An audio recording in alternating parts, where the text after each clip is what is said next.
6 weapons of influence would be: 1, reciprocity. The idea that if you scratch my back, I will scratch yours in the return of favors would be an example of that.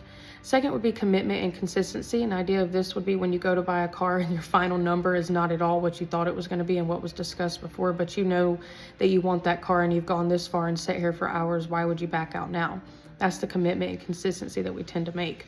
Third would be the social proof, the social cues that we take from those around us. An example of this would be the brave soldier who's the first one to dance at the wedding reception after everything's said and done. Usually it takes one person to get brave to get on that dance floor to allow everyone else to realize it's okay to get on the dance floor. Fourth would be authority. I read an article about a doctor who was billing patients for MRIs that were not really being conducted due to the failure of his MRI machine. He knew that this was happening, but he was greedy for the money, and no one would thought to question a doctor about if his machine actually worked due to the authority that he was in.